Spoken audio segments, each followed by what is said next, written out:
नमस्कार, जय हिंद, वंदे मातरम। दोस्तों, मैं भारत नागपाल इस समय मौजूद हूं टिकरी बॉर्डर पर, जहां पर चल रहा है पिछले 25-26 दिनों से किसान आंदोलन।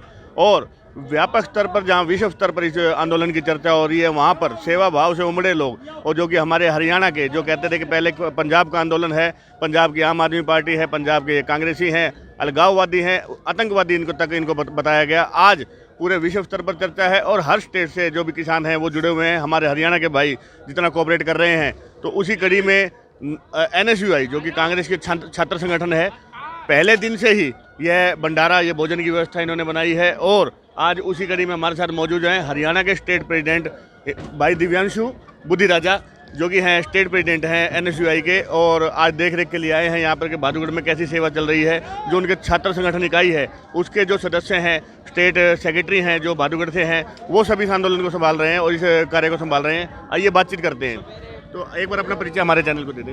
मेरा नाम दिव्यांशु बुद्धिराजा है और मैं NSUI हरियाणा का प्रदेश अध्यक्ष हूँ। अभी पिछले 25-26 दिन से आंदोलन चल रहा है और कोई 6-7 दौर की वार्ता भी जो है सरकार की अब विफल हो चुकी है।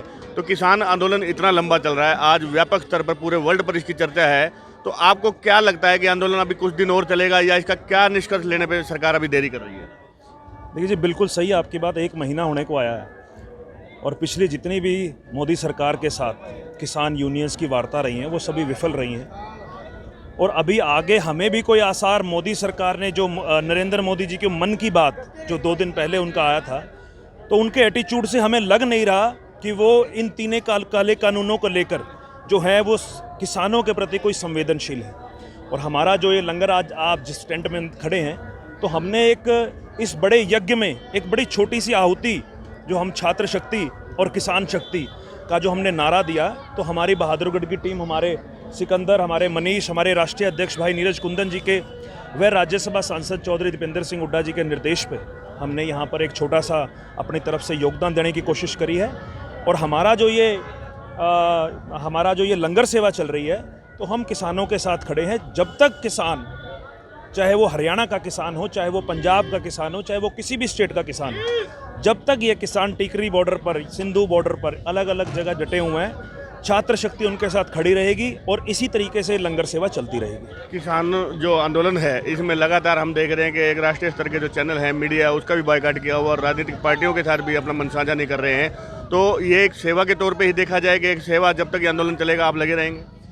देखिए जी, बिल्कुल। इसमें आपने नेशनल मीडिया चैनल्स की तो बात करी, उसके अलावा मैं आपको जो बीजेपी के सांसद हैं, जैसे मैं रतन लाल कटारिया जी की बात बोलूँगा।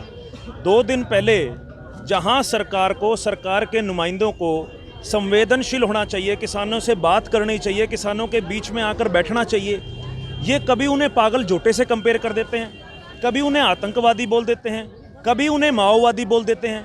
तो इस तरीके की शब्दावली जो सरकार के नुमाइंदों द्वारा प्रयोग की जा रही है, बड़ी ही निंदनीय है। और मैं एक बात और बताना चाहूँगा कि कल करनाल के सांसद संजय भाटिया के सुपुत्र, जो इन्होंने एक उपवास रखा था किसानों को समझाने के लिए, अब ये SYL का मुद्दा ले आए। ये SYL का आपको लगता है कि ये राजनीति करने का सही समय है? देखिए जी, बीजेपी ने हमेशा फूट डालो राज करो की राजनीति करी है।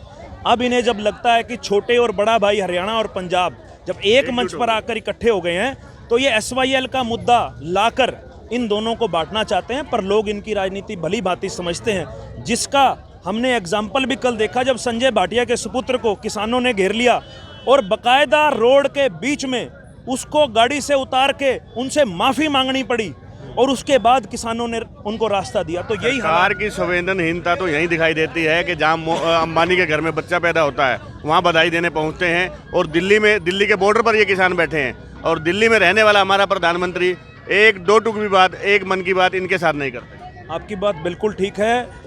केंद्र की सरकार पे तो आज सवाल खड़े होते ही होते हैं। उसके अलावा हमारे प्रदेश, क्योंकि हरियाणा के अंदर आज हम खड़े हैं, मैं आपसे 25 दिन पुरानी बात करूंगा। जब पंजाब से उठ के किसान दिल्ली आना चाह रहा है, पंजाब सरकार को उसमें दिक्कत नहीं है, दिल्ली सरकार को उन्हें दिल्ली आने में कोई दिक्कत नहीं है, ये हरियाणा सरकार क्यों बीच में अपना कभी? सुप्रीम कोर्ट ने भी कहा कि इनका लोकतांत्रिक अधिकार है अपनी आवाज़ को उठाना, और जो हरियाणा सरकार ने कोशिश की इनको रोकने की, उसका खामियाजा या उसका जो भी भुगतान है, नुकसान, वो खुद हरियाणा सरकार उसकी भरपाई करे। आपकी बात बिल्कुल ठीक है। और इन्होंने जगह जगह कहीं वाटर कैनन लगाकर, कहीं बैरिकेड्स लगाकर, कहीं सड़कें गड्ढे खोदकर सरकारी प्रॉपर्टी का नुकसान तो किया ही किया, उसके अलावा कितने किसानों को चोटें लगी, उसके अलावा अगर आज हम देखते हैं, हर रोज़ हमें सुनने में आता है कि कितने किसान इस ठंड से, जो है कड़कती ठंड से, आज हम घरों में 2-2 रजाइयाँ डाल के सोते हैं।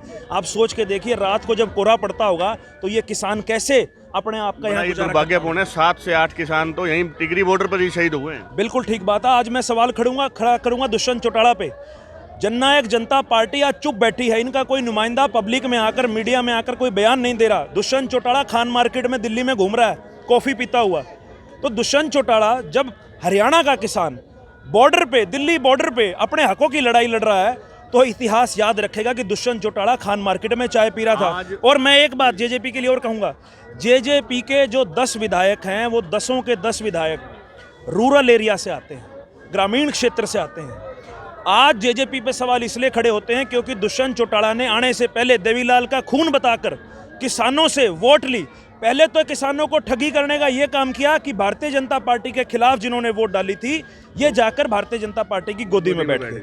अब जब समय ऐसा था, कम से कम अब तो अगर इतना सा भी ज़मीर अगर जिंदा होता दुष्यंत चौटाला में, तो अपनी कुर्सी को लात मार के आज टिकरी बॉर्डर या सिंधु बॉर्डर पे किसानों के साथ बैठा। दिल्ली के तमाम बॉर्डर पर ये जो अन्नदाता ट्रैक्टर में बैठा दिखाई देता है, ये भी चर्चा का विषय है। उससे पहले चर्चा का विषय तो यही था कि ये सांसद महोदय हमारे ट्रैक्टर लेके संसद जा रहे थे। बिल्कुल, ये दिखावटी किसानों का हितैषी बताते थे अपने आप। ये अपने आप को देवीलाल का खून बताकर लोगों के बीच में जाकर 2019 में इन्होंने बरगलाने का काम किया। और कहीं ना कहीं जहां रूरल एरिया, ग्रामीण क्षेत्र में किसानों ने इस पर विश्वास किया, उनको इसमें देवीलाल की छवि दिखती थी, पर इसके अंदर देवीलाल का इतना सा भी खून नहीं है। और अगर इसमें 1% भी अगर जमीर जिंदा होता, तो ये आज अपनी कुर्सी को लात मार के आज यहाँ पर किसानों के साथ, किसानों की हकों की लड़ाई में शामिल होना। आइए थोड़ा सा नज़ारा आप दिखाइए, थोड़ा सा कैसे आपके देखरेख में चल रहा है ये भंडारा लगातार चल रही है जी। ये यहाँ पर हमारे 25 दिनों से पिछले चावल, पूड़ी, सब्जी और हर तरीके की पानी की व्यवस्था है हमारे यहाँ पे, लस्सी की मैं देख रहा हूँ किसान आंदोलनकारी हैं या कोई भी आए, कोई भी खाए। देखिए जी, हमें यहाँ किसी में कोई भेदभाव नहीं, बच्चा आए, बूढ़ा आए, जवान आए, किसान आए, हरियाणा के हों, पंजाब के हो, किसी से कुछ नहीं पूछा जाता। सेवा भावना से यहाँ पर लंगर किया जा रहा है। जो भी यहाँ पर आता है उसे हम पूरी कोशिश करते हैं कि भरपेट खाना खिलाया जाए। आपके साथी जो हैं बहादुरगढ़ इकाई के जो हैं, हमारे साथी सिकंदर है, ये प्रदेश सचिव है हमारे, ये यहाँ पर बैठे हैं। ये लगातार, मैं तो आज यहाँ आया हूँ, ये लगातार यहाँ पर 20-25 दिन से इस टेंट को संभाल रहे हैं। सुबह हो, शाम हो, दोपहर हो, तीनों टाइम ये यहाँ मौजूद होते हैं। और रात को भी 12-1 बजे तक, 2 बजे तक ये पूरा इन्होंने संभाला हुआ है। इसके अलावा मनीष हमारे साथी जो यहाँ बैठे हैं, ये भी हमारे NSV बहादुरगढ़ की यूनिट है। तो ये एक बार अपना परिचय दे दें। नमस्कार जी आपके चैनल को। मेरा नाम सिकंदर है, मैं हरियाणा से प्रदेश सचिव हूँ। और जिस दिन से किसानों का आंदोलन यहाँ शुरू हुआ था, उसी दिन से हमने अपना तंबू यहाँ गाड़ दिया था। हमारी हरियाणा की NSY टीम और पूरी राष्ट्रीय टीम यहाँ पर आती है। हमारे साथी अभी तमिलनाडु से भी आए हैं, उत्तराखंड से भी आए हैं, पंजाब से भी आए हैं। और हमारा मोदी जी से यही अपील है कि जिसको वो अन्नदाता का रूप मानते थे, जिसको अन्नदाता कहते थे, जिनके ऊपर उन्होंने गंदी राजनीति की, आज उन्हीं की नीतियों पे चलकर देखो उन्होंने रोड पर क्या हालचाल कर दिया है उनका।